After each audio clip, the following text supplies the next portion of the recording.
أعوذ بالله من الشيطان الرجيم بسم الله الرحمن الرحيم قل هل يستوي الذين يعلمون والذين لا يعلمون وقال النبي صلى الله عليه وسلم اگر یہ مساجد مدارس نہ ہوتے کہیں بھی جہاں میں مسلمان نہ ہوتے بصورت بشر سب درندے ہی ہوتے کسی بھی جگہ اچھے انسان ہوتے اگر راہ دکھاتے نہ اہل مدارس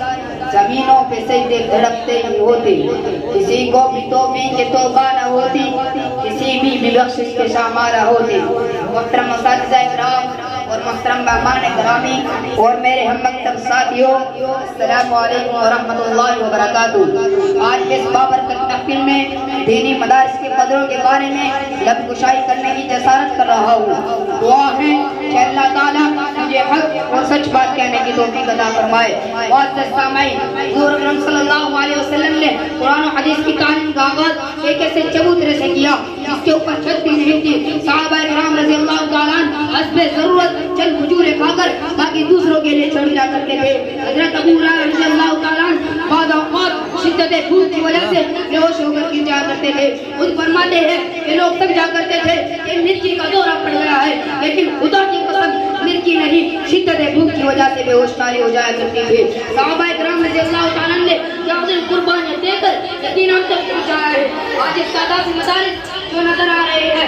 اگرچہ پیروں کو بیٹھنے کے لیے دریا میں تصور نہ ہو لیکن ان میں بیٹھ کر قرآن و حدیث کی تعلیم حاصل کرنے سے صحابہ کرام رضی اللہ تعالیٰ کے ساتھ ایک نصیحت اتنی بڑی نعمت اور انعام خداوندی ہے جس کا شکر ادا نہیں ہو سکتا سامعین محترم یہ دین ہم تک کیسے پہنچا یہ دین ہم تک کس طرح پہنچا ہر کسی نے باادب ہو کر ان اساتذہ سے سیکھا ہے جن کی سند حضور اکرم صلی اللہ علیہ وسلم تک متصل ہے ایک کتاب کا آپ خود مطالعہ کر لیجئے اور ایک کتاب کسی دوسرے کامل استاد سے پڑھوا لیجئے زمین آسمان کا فرق ہوگا یاد رکھیے اگر علم کا حاصل ہونا صرف مطالعے کے ذریعے بغیر استاد کی ممکن ہوتا تو آسمان کتابوں کے ساتھ رسول کو بھیجنے کی ضرورت نہیں تھی اور اللہ تعالیٰ کے لیے کچھ مشکل نہ تھا کہ کسی رات ہر مسلمان کے سرانے قرآن مجید کا ایک ایک عمدہ نسخہ ملک رجل میں مجلد کر کے رکھ دیا جاتا اور گیس سے آواز لگا دی جاتی جاؤ اسے پڑھو اور اس پر عمل کرو لیکن ایسا نہیں ہوا بلکہ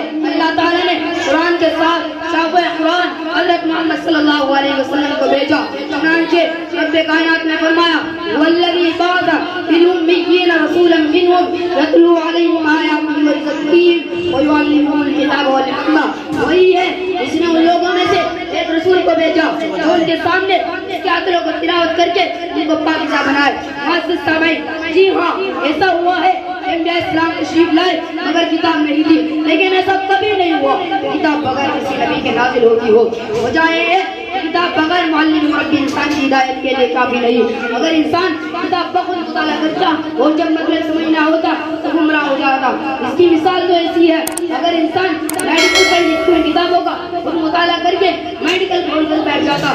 سوائے اس کے قبرستان آباد انسان ایک بھی کوئی انجام نہیں دے سکتا ہمارے